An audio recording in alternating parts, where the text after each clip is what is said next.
Hello there. Well, the start of a new adventure. That's Loch Earn behind me and the village of Lochearnhead. And a wonderful view of some mountains at the side of, I think it's Glen Ogle. I'm going to walk from here through Glen Ample towards Callander. I've worked out at roughly about 12 miles or so. I expect to be back in Callander about 4:30 or 5, plenty of time to catch another bus. The weather's been so changeable of late, and it's sometimes difficult to know which day to go out for a bit of a donder. As somebody said in one of the video comments, there's no such thing as bad weather, just bad clothing. But unfortunately, my camera doesn't know that. My camera is not waterproof. I did think about getting a GoPro 11 for a while there. It's waterproof. But the only way I could have afforded it was to trade this camera here and this tripod in, and I came pretty close to doing that, but in the end I thought, no, I can't get rid of this camera. It's got its faults, but it's you know, the zoom facility and all sorts of things. I've just got to keep this camera. There's lots of areas of this camera that are kind of unfamiliar to me, and I'm probably not using it to its full abilities or capabilities. But I've got used to its foibles, and I couldn't get rid of it. And as I say, it's just been so changeable. Sometimes you look at the weather forecast, you think, oh, I could go tomorrow, but then within a couple of hours that forecast changes.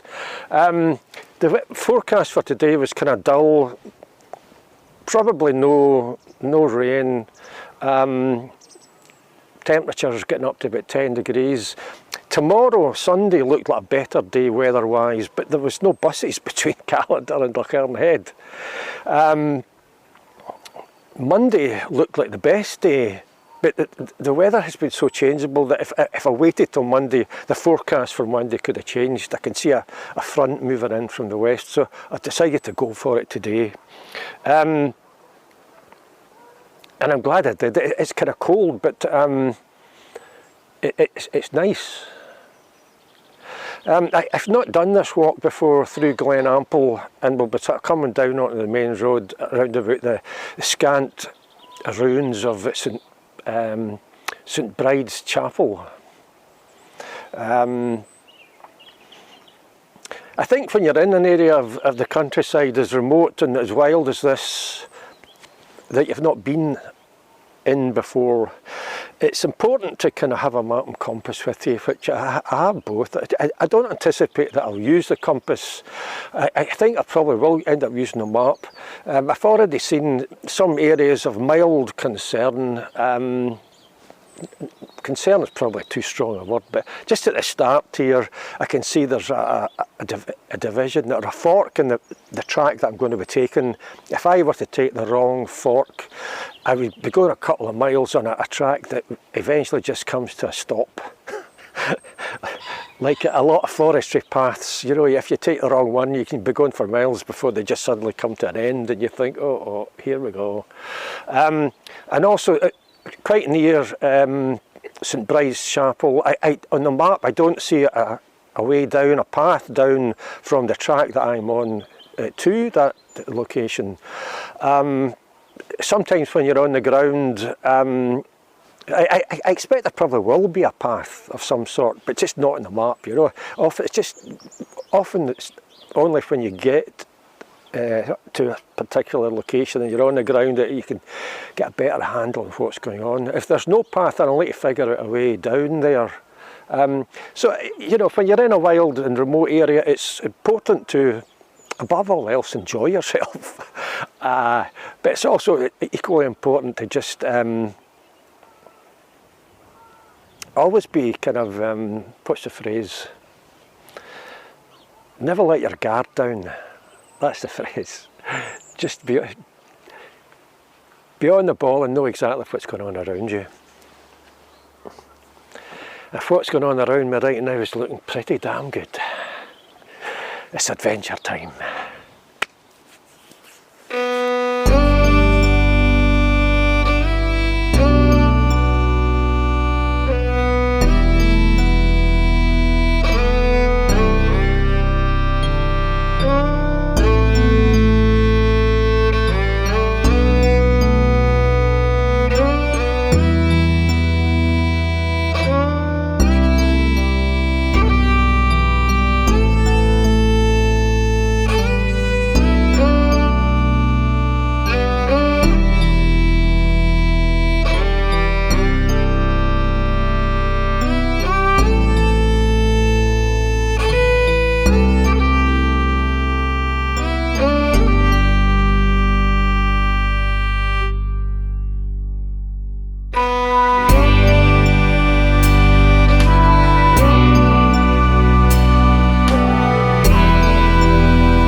Well, it's a pretty decent path, you know.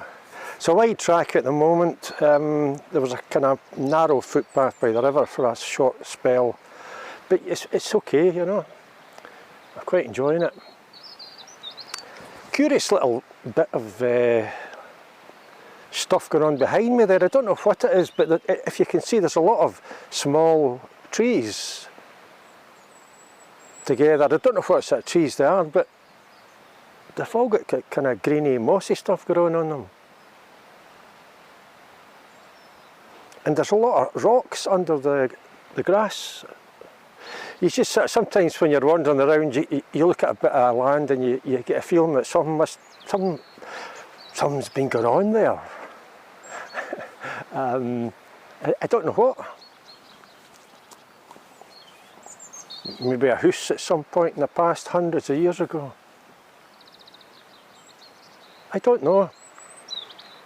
I can't remember if I said at the start of my spiel at the start of the video, but in the first edition Ordnance Survey map dating to, I think it's 1862, this route through Glen Ample is shown as a path. So it's clearly been a route or a right of way for a long time, hundreds, potentially thousands of years, to get from to and from Loch Earn and the section of Loch Lubnaig by the St Bride's Chapel, or what remains of it. There's nothing much left of it really. I mean, apparently St Bride's Chapel was discovered in, I think it was 1933, that's what you can read, it says that, but I can see the chapel named on the first and second edition Ordnance Survey map, so I don't know what they mean by discovered, because it looks as if it's always been there, unless it kind of lost it at some point in the early 20th century, then somebody rediscovered it again, goodness knows. But with any luck we'll end, well at least come down off this track at those remains and maybe have a wee look at it.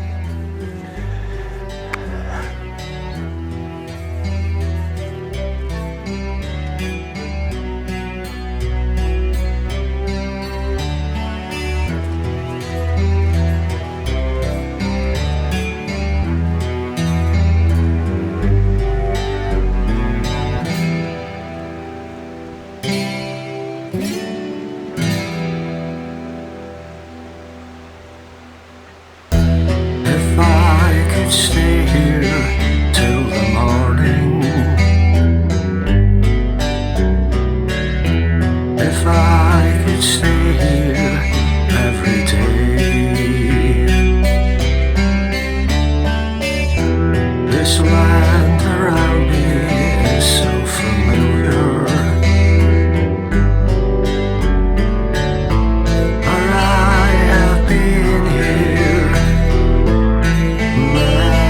years before, when times were better than today. There was a building by the hillside, now fallen stones that fade away. Behind that woodland on a different day, when birds they danced in the sky, where I have been here many years before, when times were better than today.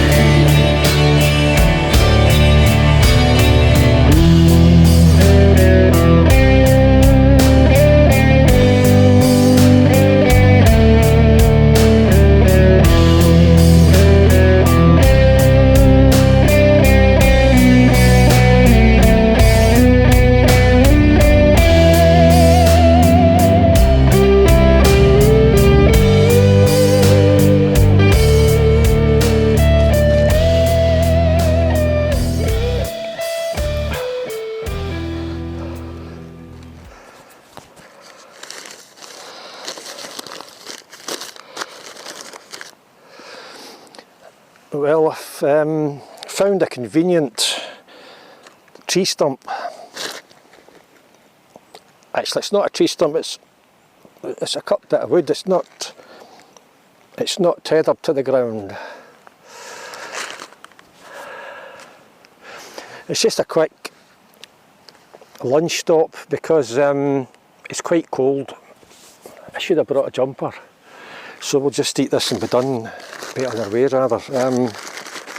When I checked the internet, the More bakery and calendar didn't open till 9, I think it said. And I was getting buses and calendar around about 8 o'clock, so I thought it's not going to be open. So I went to another place that was open and bought this. It's a excuse me. So it's a quiche pie. Can you get such a thing, a quiche pie? A quiche, but shaped like a pie.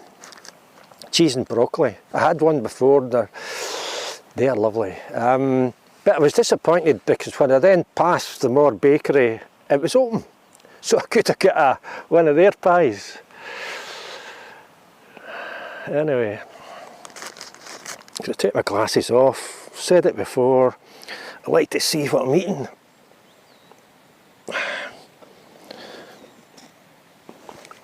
Part of the enjoyment of food is what it looks like.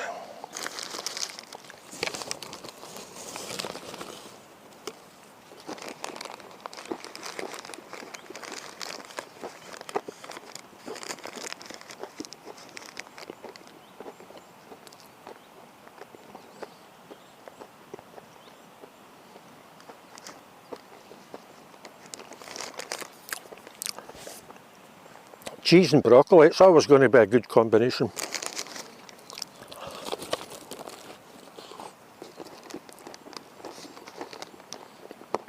Yeah, very good. I'll give it a 6 or a 6.5 out of 10. Oh, it's cold.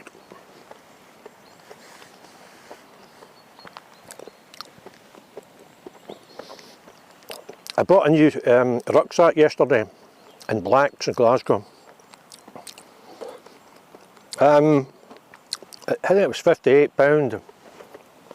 I was looking for a rucksack. This is a 25 litre rucksack.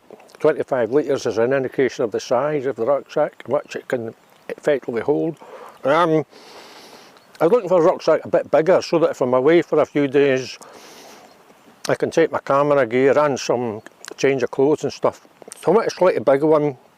I also wanted one with a good solid waist strap to take the weight off my shoulders. And also one that had attachments on either side of it to take both the tripod and my monopod. And I was struggling to find that, if I'm honest. And this was about the only one I found. I got it home and then decided to sort of check reviews for it, which was maybe a mistake, I don't know. Most 80 or 90% of the reviews for this particular rucksack were bad. And most of them were saying that the stitching between the top of the shoulder strap and the body of the rucksack had come away very early on in the rucksack's life. You know, get your folk doing the West Highland way, that their pack's kind of full of stuff. Last thing you want is your rucksack straps tearing and becoming so iffy that they're in danger of just falling off and breaking. What a nonsense that is. Most of the reviews said that, and I suddenly realised I bought myself a bit of nonsense. 56 or 58 pounds worth of crap. But I was prepared to give it a go. 2 of the reviews said it's okay, it does the job, etc, etc. So I loaded it with my stuff: camera, tripod, monopod, a litre of water, waterproof, cuddly toy, etc. And I'm in the house, I'm all ready to go. I've got my timing down to a fine art. I'm ready to go to get the bus. And when you put a big rucksack on, you generally hold it by one strap so that you can sort of sling it onto your back and get it sorted. So I lifted it by one strap, slung it around onto my back, and there was a crack or a loud noise. And I thought, oh, what is that? I took it off and had a look, and the stitching between the shoulder strap and the body of the rucksack had partially come away. And I thought, oh, for God's sake. I mean, I was actually glad, because having read the reviews, I realised I had bought something that wasn't at all up to the job. So the fact that it had failed before I'd even left the house was a disappointment, but actually, I suppose, good news, because I could instantly see that I would take it back to the shop and wouldn't have to wait maybe a few days or weeks before it would decide to fail.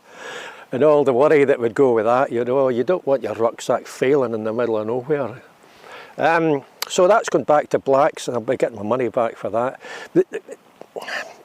I think when you have a bit of equipment that's clearly not fit for purpose, I mean, I checked the website of the maker of the rucksack, and they don't make them anymore, which I think in itself probably speaks for itself. But the likes of Blacks and any other outdoor shop that might stock it, they should just pack the whole load of their remaining stock back to where they got them from, because anybody who buys one of these rucksacks, it's not going to last. You're going to be bringing it back for a refund very quickly, as I will do on Monday or Tuesday.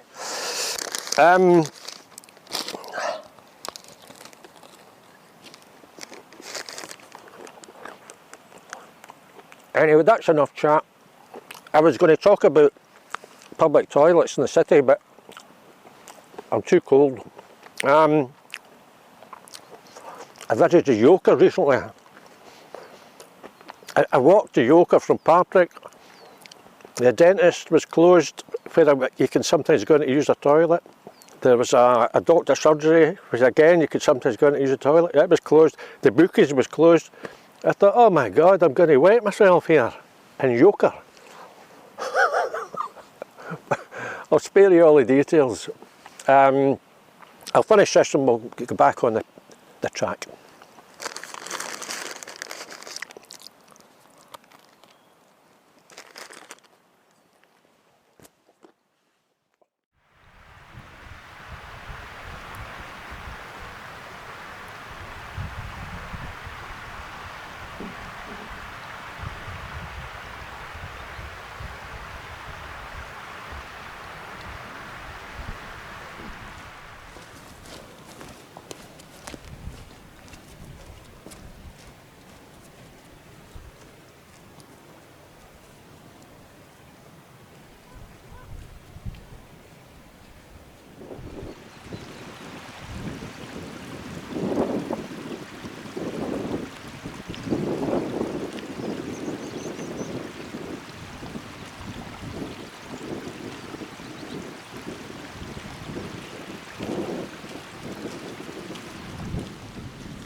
Well, the track starting to wear me down a little bit back there. There's been a lot of rain recently. There's a lot of kind of water crossing the track, little dips with water and mud, and but it wasn't too bad, you know. It's probably to be expected given the amount of rain there's been. So just behind me is, somewhere over there is Ben Ledy.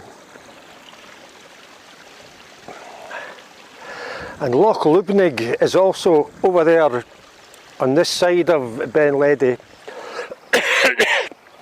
I'm thinking maybe just the other side of these sort of trees there. And we'll be coming down the hill towards the steading. And I'm hoping to kind of cut off or continue on another track rather than go straight down towards that steading. I need to kind of play it by ear a little bit.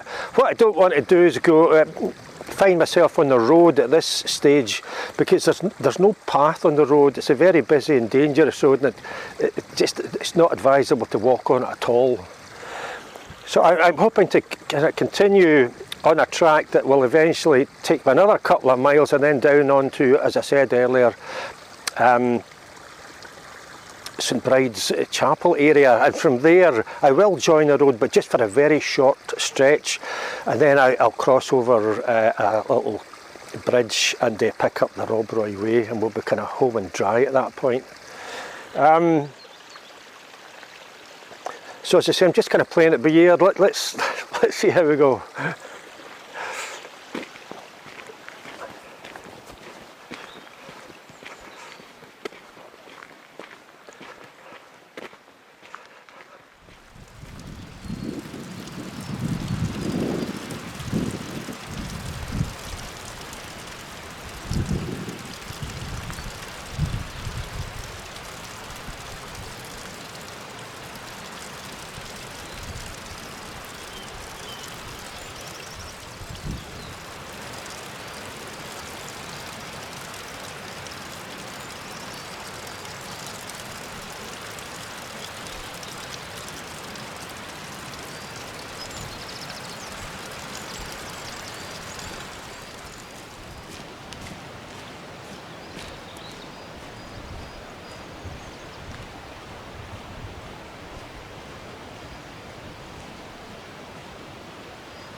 Well, I found the remains of St Bride's Chapel,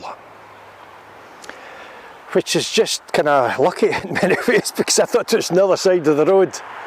And it's just, I came down off the hill track, what I thought was a bit too early there. Well, it was too early. That was very dangerous following that road, and it's not to be recommended at all.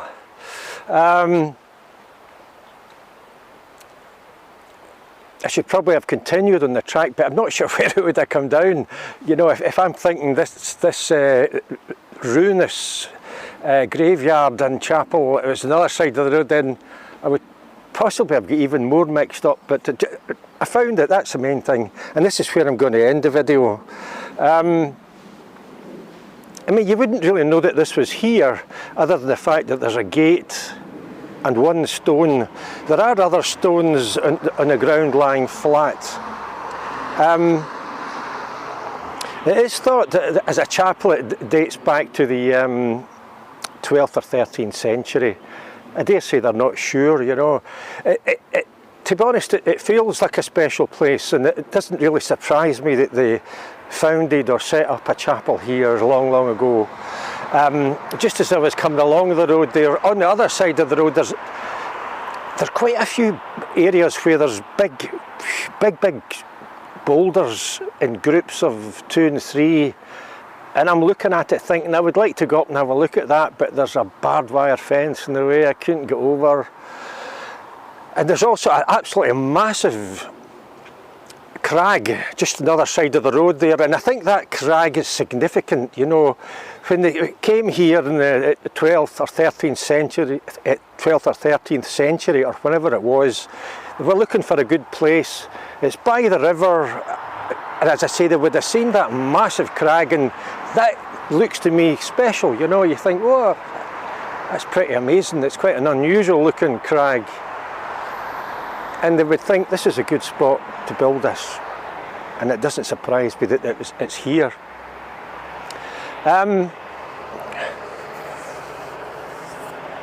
As I say, I'm going to end the video here.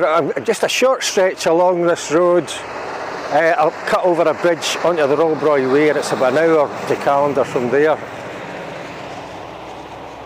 It's 3:30, so I'm kind of time-wise I'm pretty spot on that I'll be in Callander between 4:30 and 5. It's been a great walk, you know. I have thoroughly enjoyed it. This road section's been a bit of a nightmare. I don't know how else you would have got here, but the main thing is that I have got here, and I hope you've enjoyed the video and the walk just as much as I have. I'm Eddie Burns. Bye for now.